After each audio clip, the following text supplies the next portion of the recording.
with a lot of guests, and that's true. So I'd like to invite Bert on stage. Hi, Rob. And I thought I'd say it in Dutch, Bert, instead of Bert in English. That's okay with you, I guess. That's okay with me, yeah. You're with Dutch. We have the Dutch Design Week. You've got Dutch Digital Design. Can you explain what Dutch Digital Design stands for? Yes, definitely.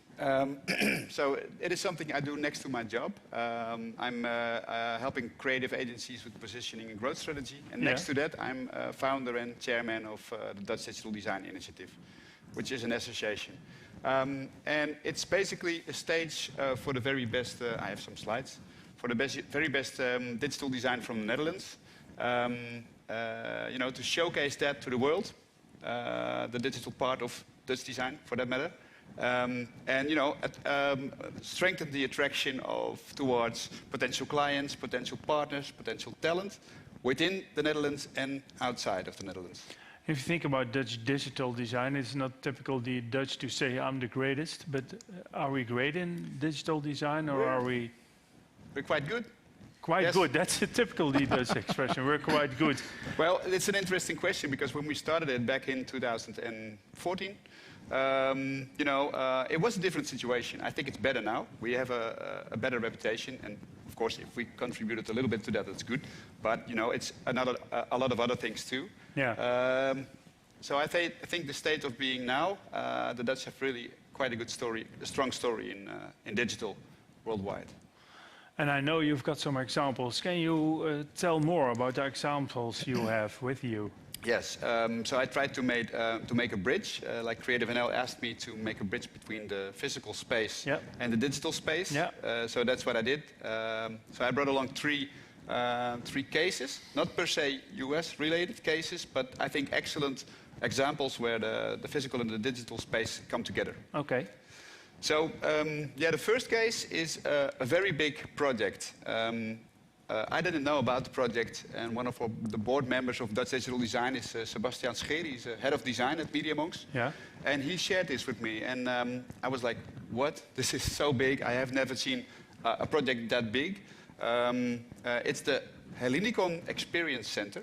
It's in Greece, and it's right below Athens. Yeah. And it's Europe's largest urban redevelopment project. Yeah. And also the biggest experiential project from MediaMonks. Yeah. It was previously an airport, and it's now a metropolitan park, just like New York Central Park is. Yeah. And it's a very large area. It's 600,000 square meters with green and open spaces. It's open since July this year, by the way. And MediaMonks created 6 immersive zones with 23 interactive touchpoints. So that's huge. A fully connected experience is what they say about it. And there you can learn and experience what the park will be. And I brought a video. Shall I play it? Please do. Okay.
The music. Yeah. You're always waiting for this thing to happen. I don't know about the music. Maybe it's a Greek thing. I don't know. I don't know whether or not it's Greek music. I don't know. Same here. Yeah, I don't know. Okay, you got another example? Yes, that's another example. That is a winner of the Dutch Design Awards. Yeah. A couple of years ago, I was jury chairman of the now called Jury Data and Interaction. Yeah. And it was the winner there. It's a case by Clever Frank. It's the BMX live visualization. And it's an innovative solution for BMX riders, the sport. And it's a big screen where you can see the performance of the riders. Because the bikes have got technology attached to their bikes. So it generates real-time data visualization, which has a benefit to a couple of people. For starters, the riders can immediately see their performances on screen. The jury members can do better judging, of course, and the visitors have a much richer experience. Let's watch the video. Yeah, with other music. With other music. The reason why I put so much effort in riding is because I love it. What's really exciting about BMX riding is the freedom you have, and there's no right or wrong way to do it. I love to do it with my friends because we all ride together, push each other, and have a good time.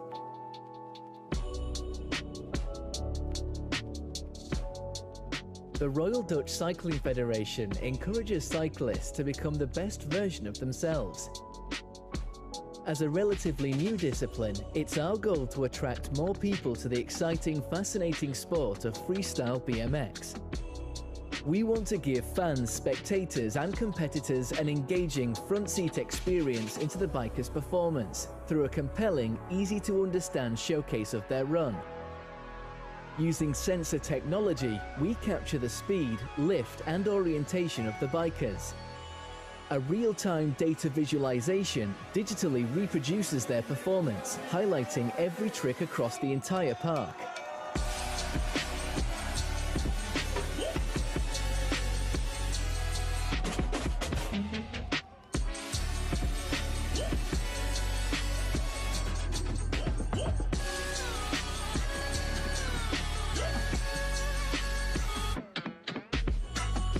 This enables bikers to analyze their performance and helps the judges to better assess their ride. Moreover, the captivating visuals enhance the spectator's experience.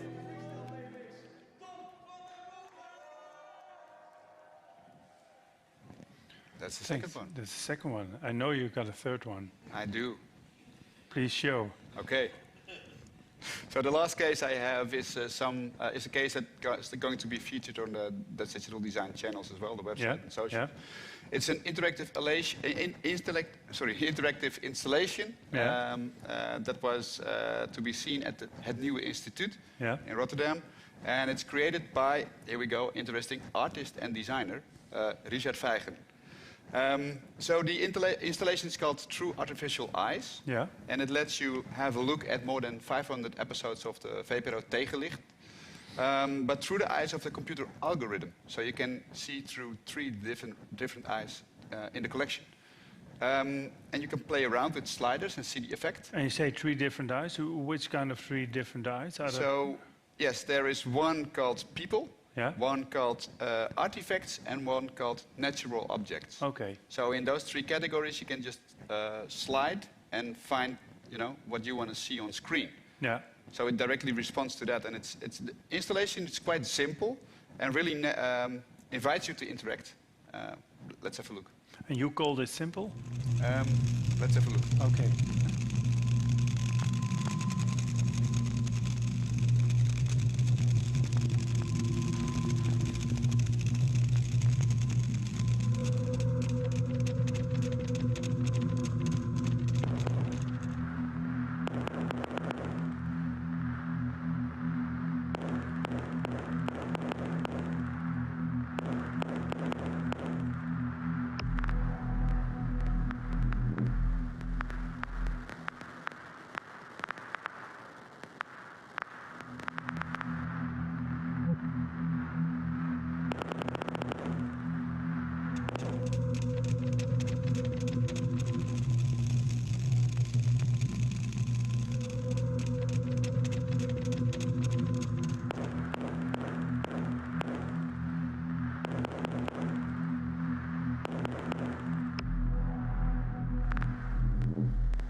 Can you explain a bit more what it actually does? Because it's so bad, people so expect Putin.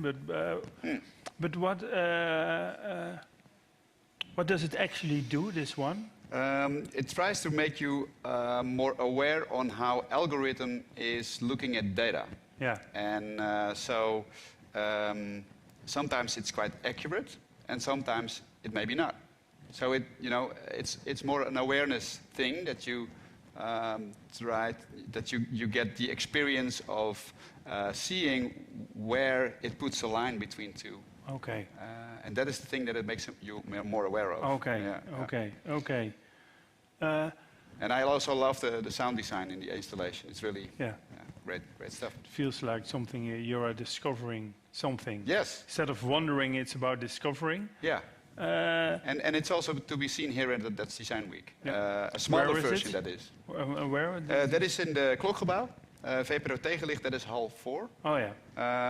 And after that, the installation is going to be traveling around. Also other museums and also other image databanks and film collections. Okay. And to end with, I spoke to Richard Vijgen, the creator of this. He's now working on a new project in the US. And that is an AR app. That's a nice thing. Lotte also showed, a nice example of that. This is an AR app for the oldest tree in New York. It's on Manhattan Square. And there will be sensors on the tree measuring the ground, the temperature, the weather. And that will be visualized in the AR app. So that is coming up soon. Okay. Okay. A tree combined with AR. Yes. Oh, that's it.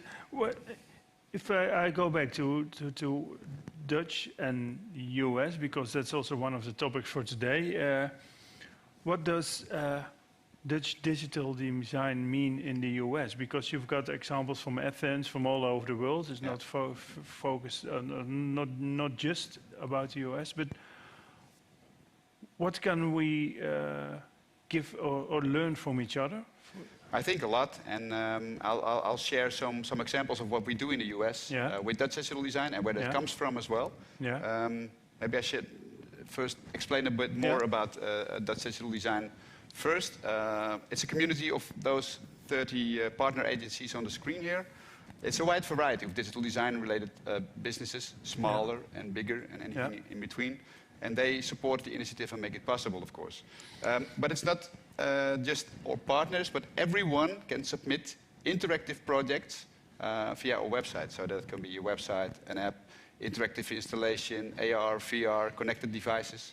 And then curators will have a look at the work and discuss what is the best to show on the stage. Yeah. But we also generate speaking spots at events across the globe.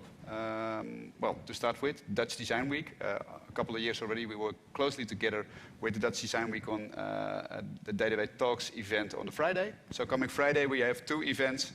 One, a creative jam for 100 talents, and get them together with all of these agencies. And then in the afternoon, we have database talks with Wonderland, Densu Achtung, Random Studio, and The Fabricant, for example.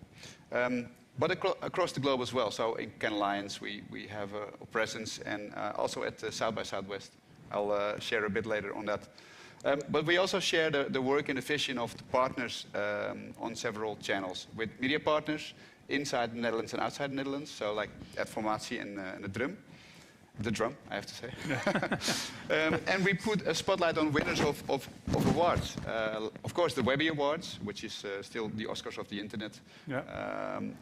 But also the European Design Awards and the Red Dot Awards, etc. And finally, as a community, we come together and exchange knowledge and work together where we can. In the beginning of your video, you were also saying the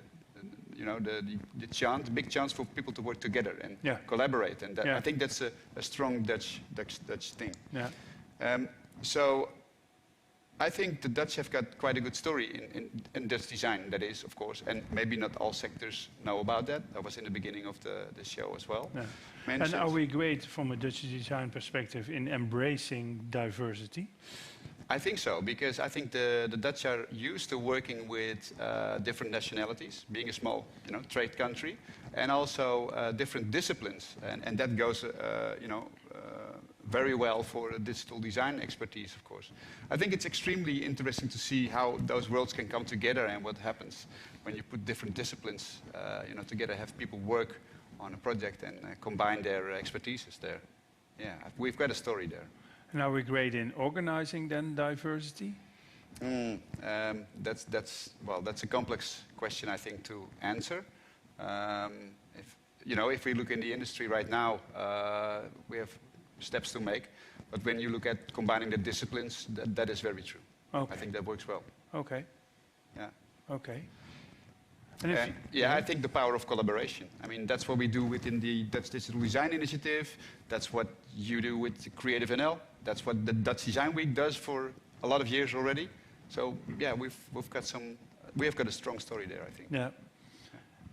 And you mentioned South by Southwest. Yeah. Some of us know South by Southwest, some of us don't. Can you explain what South by Southwest is? Yes.